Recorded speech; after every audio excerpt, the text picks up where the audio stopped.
Lagos was a city that never slept, its streets always teeming with life. The rush of success from landing her first real job gave Chioma a sense of accomplishment. Each morning, she woke up early, dressed in her neatly ironed work clothes, and joined the tide of commuters heading into the city's bustling commercial districts. Her days were spent in front of a computer, working hard to prove herself, and as the months passed, she began to climb the corporate ladder. But as her career started to gain momentum, another aspect of Chioma's life began to weigh heavily on her: love. In her late 20s, she watched as many of her peers were settling down, getting married, and starting families. At family gatherings, the conversation always seemed to shift to her unmarried status, and the pressure from her parents, though well-intentioned, began to grow. Her mother, Nneka, would call her almost weekly with a new piece of advice on how to find a husband. "Chioma, you know you're not getting any younger," Nneka said one evening, her voice soft but persistent. "Your father and I are praying, but you have to put yourself out there more. Men aren't going to find you in the office all day." Chioma sighed, sitting on her bed in her small Lagos apartment. "Mama, I'm not avoiding marriage. It's just, things haven't worked out yet." "You're too focused on your career, my daughter. Don't let your youth pass you by without finding a good man. You need someone to share your success with." Her mother's words, though loving, only added to the growing pressure Chioma felt. It wasn't that she didn't want to get married, she did. But finding love seemed to be an elusive dream, one that she couldn't control no matter how hard she worked. She had been in a few relationships since moving to Lagos, but none had lasted. Each one started with promise but ended in disappointment. There was Kunal, the charming marketing executive she had met at a work event. For months, Chioma thought he could be the one. They spent weekends exploring Lagos together, walking along the beaches, trying new restaurants, and attending church services. He seemed perfect on paper, but over time, cracks began to appear. Kunal was always busy, his phone constantly ringing with work calls, and he rarely made time for Chioma. Their relationship became strained as he prioritized his career over spending time with her. Eventually, after several missed dates and broken promises, Chioma ended things. Then there was Ao, a childhood friend who had re-entered her life after they reconnected on social media.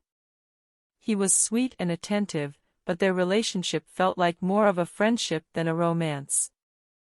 After a few months of dating, they both realized that while they cared for each other, the spark just wasn't there.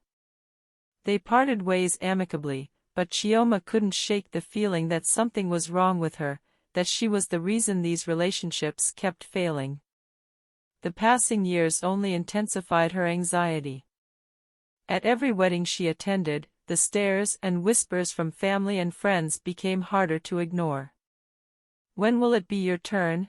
they would ask, sometimes with a teasing tone, other times with genuine concern. Chioma would laugh it off, but inside, each question stung like a sharp needle, pricking her self-esteem. One Saturday, after attending yet another wedding, Chioma sat in her apartment, her heart heavy with a mix of sadness and frustration. The bride, a former classmate, had been radiant in her white gown, while Chioma had felt like an outsider, watching everyone else move forward in life while she remained stuck. Her phone buzzed, and it was a message from her younger cousin, Ifeoma, who had recently gotten engaged. "Chioma, have you thought about online dating? It worked for me. You never know where love might be hiding." Chioma laughed bitterly to herself. Online dating? It seemed so artificial. She had always imagined meeting someone in a more organic way, a chance encounter at a bookstore, or maybe a friend of a friend at a party. But those romantic daydreams seemed farther from reality with each passing year. Feeling a sense of desperation creeping in, Chioma decided to take a leap. She signed up for a popular dating app, creating a profile with a mixture of hope and skepticism. The process felt strange, uploading photos, writing a brief description about herself, and swiping through potential matches. Her inbox filled quickly with messages, some from men who seemed genuinely interested, and others from men who clearly weren't serious. Over the next few months, Chioma went on a handful of dates. Some were pleasant, like the one with Tund, an architect who loved to talk about his travels around the world. But even that ended after a few dates when they realized they had different life goals. Tund wanted to move abroad, and Chioma's heart was firmly rooted in Nigeria, where her family and career were. Other dates were downright disastrous.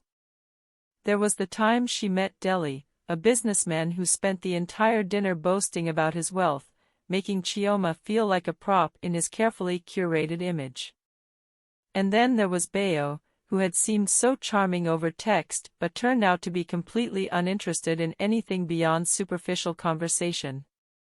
As the months dragged on, Chioma began to lose faith in the idea of love. The dream of finding a partner who would understand her, love her for who she was, and support her goals seemed to be slipping further and further away. Every failed date felt like another blow to her already fragile heart. The pressure from her family didn't help. Her younger siblings were getting married and starting families, and her parents were growing more anxious with each passing year.